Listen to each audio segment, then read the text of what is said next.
Is Alicia here? Okay, Alicia, come on up. Let me just say something while she's coming up. Isn't it amazing what people will do of their own initiative when you have a common shared passion? How do you thank the care team for the time that they're spending and the research advocates and Patty? She is a board member, but she runs that program as a volunteer. We have so many volunteers now. One thing I want to say is that not every volunteer position is for everyone. You have different skills and talents and different things that you can do. There are many opportunities, and if you will talk with Jordan, he can give you an idea of some of the things that might be open to you or might be inspiring to you. If you see something on the website, if you see a gap that we're not filling, if you see something that you have expertise in that you can see that we clearly do not, because we are not experts in everything, please let us know. I just cannot say enough and give enough thanks to the so many volunteers who are in here who are serving each other, and many of them are patients. I love you, and I really appreciate it.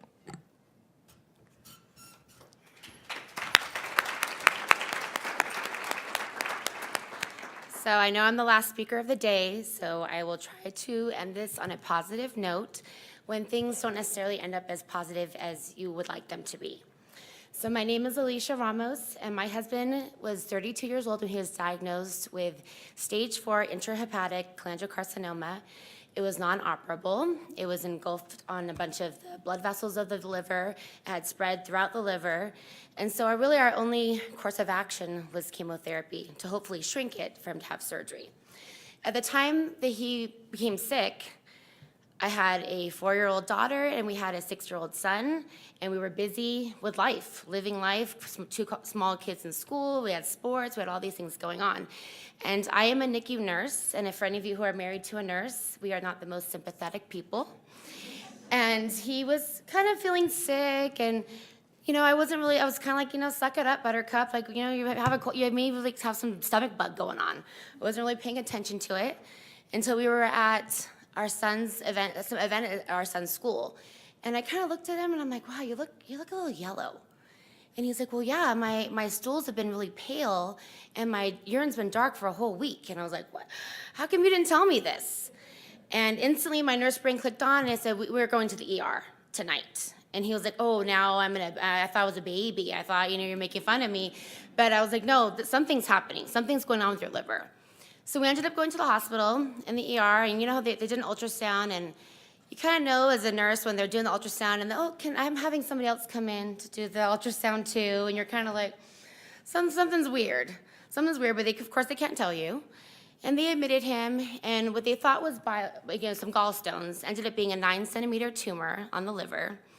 And from there it was like, we had several other tumors, and we didn't know what to do. And instantly I was thinking, how am I going to do this? How am I going to raise these 2 small children, take care of a husband with a terminal diagnosis, and work full time as a nurse? So I knew that I needed help, and I didn't know where I was going to get this help from. We had a huge support system of family and friends, which I'm very grateful for. But I knew that outside of that, I needed some help. So I did some research. I found the Cholangiocarcinoma Foundation online, which was awesome. We were able to come to the conference 2 years ago, which was instrumental, I think, in helping both myself and my husband find people who knew what we were going through, because I had never heard of it. And everywhere I went, they were like, what's bile duct cancer? What's a bile duct? No one knew what I was talking about. And even still, I live in Los Angeles. I've met 2 other patients, I think, that have had this cancer, and they died within months. So I was like, oh my God, he's gonna die any time now. So I found this place called the Cancer Support Community, and I instantly put myself, my husband, and my 2 children into support groups. And we also had individual therapy. I know Kate mentioned that earlier, that getting mental health is really instrumental in coping with such a horrible diagnosis. So as things kept going, we were really honest with the kids from the get-go. Every treatment that he went through, he did 11 months of Gem-Cis, and he tolerated that actually pretty well. And those of you who have met my husband or knew him on the Facebook page, he was just full of life. He was very positive. He always wanted to help other people. we decided that he was going to not work, and he became like the Adventures in Art docent for the classrooms. He went on every field trip. He was snack bar duty. He did everything. He would have chemo and go to the school dance that night. And I think that our motto became, make every day an adventure. Because we knew that if the tumors were not going to shrink, that his time with us was limited. So I, on the other hand, had a really hard time getting on board that train. I was like, oh my gosh, he's gonna die. I'm gonna be left alone as a single parent, and it's gonna be horrible. And I was so fixated on that when I was at work, I would pull up his scans, and I would obsessively look at these scans and like measure every centimeter of growth or the shrinkage. I would like make a spreadsheet of all his liver function tests. Like I was obsessed with these crazy values that I really had no control over. So going to my support group, I learned that was doing me no service. That being obsessed over these things were out of my control. It didn't help me anybody. And I was missing out on time that I could be spending with him because I was being obsessed with things I had no control over. So through learning self-care, which is it's huge as a caregiver, because especially I was caregiving at home with him, with my kids, and I would go to work and I would caregive some more. So I was never having a break from caregiving. So I made a goal for myself that I would take 5 minutes every day to start, and I would just go to the garage and I would cry, or I would feed the dogs, or I would I would just find something to do for 5 minutes to just be alone and process my thoughts. Because without that 5-10 minute break, I was overwhelmed. I was like, I would go down that dark circle and not get out of it. Meanwhile, my husband, who had this horrible diagnosis, was like happy and like excited, and he would get up and like, yeah, we're gonna go hiking tomorrow. And I was like, what? You're dying. Like, why? How are you so positive? So I think, changing my mindset really helped me appreciate what I had in front of me. So after I got on board his train of happiness and go happy-go-lucky, our family really changed the way we did things. We did a lot. We went on a Disney cruise. We went to Mexico. We went on all these vacations. Every day we were like doing stuff and living, and the kids were happy. We were all happy, even though it was like this horrible thing that was going on at the same time. And even if he would have these horrible, side effects, like the kids would be like, hey, we're gonna help you with like step on these lima beans or whatever for your neuropathy, or, it became like kind of like the four of us in this battle together. So after 11 months of chemo, it stopped working, and he didn't want to do another regimen of chemo. He wanted to try something different. So we were looking at clinical trials. That was another obsession of mine, was researching clinical trials. And we found one that was near our home because that was important for him. And it was an immunotherapy trial with Keytruda and like a targeted therapy. So he went on that trial and he felt amazing. That summer he felt great. And he went on a first descents trip. I don't know if you guys have heard of that. So he went and did this whole kayaking trip, and we did all this amazing things, and life was good. And I thought, this is good. We're living, and we're having a great time. And by the end of the summer, he wasn't feeling so great. Things were kind of changing. And basically the immunotherapy didn't do anything for his cancer. And it had spread to the omentum.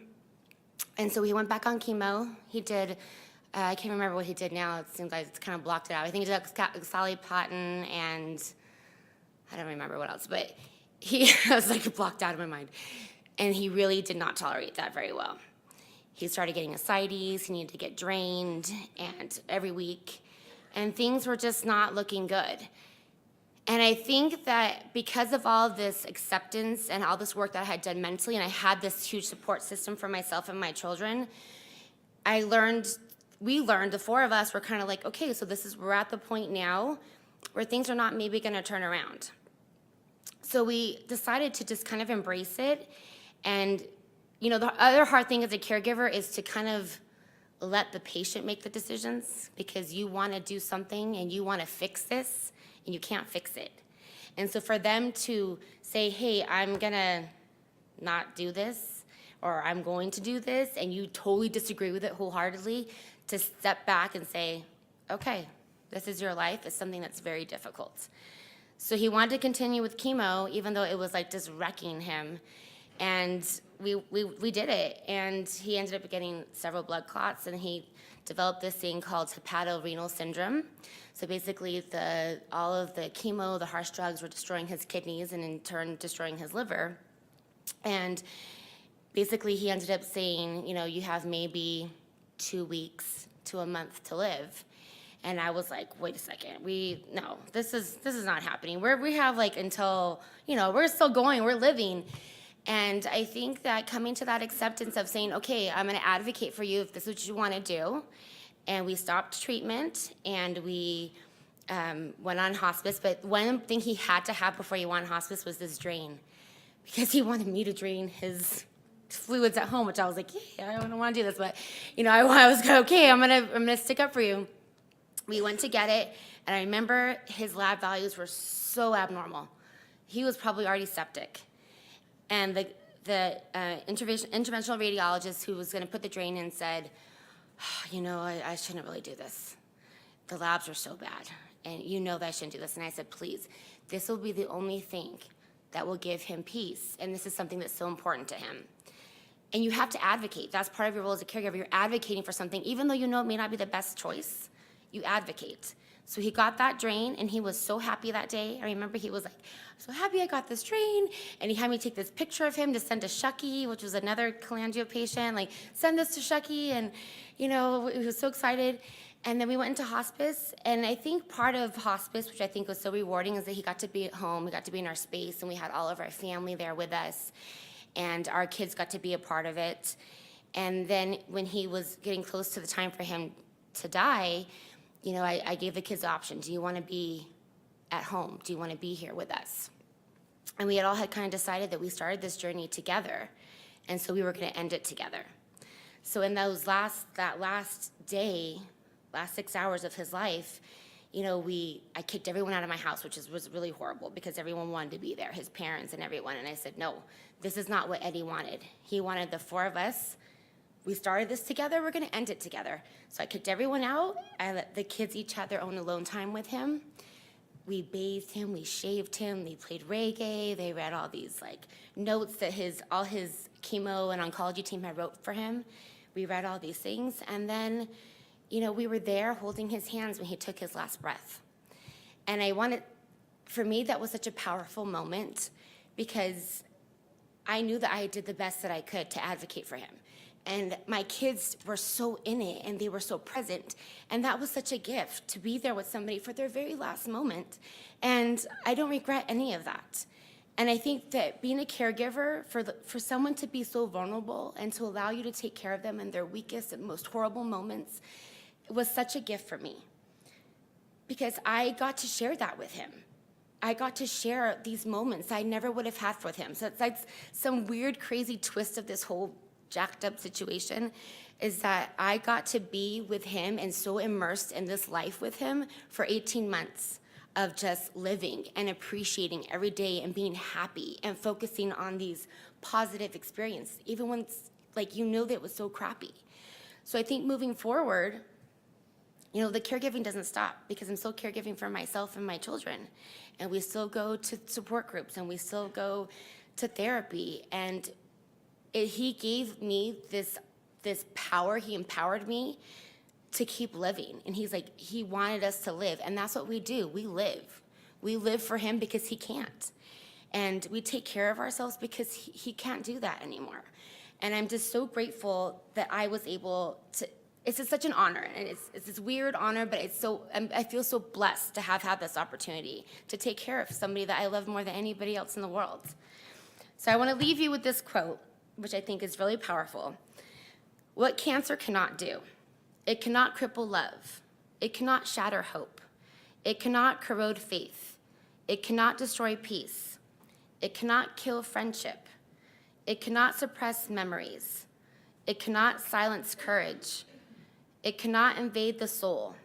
It cannot steal eternal life, and it cannot conquer the spirit.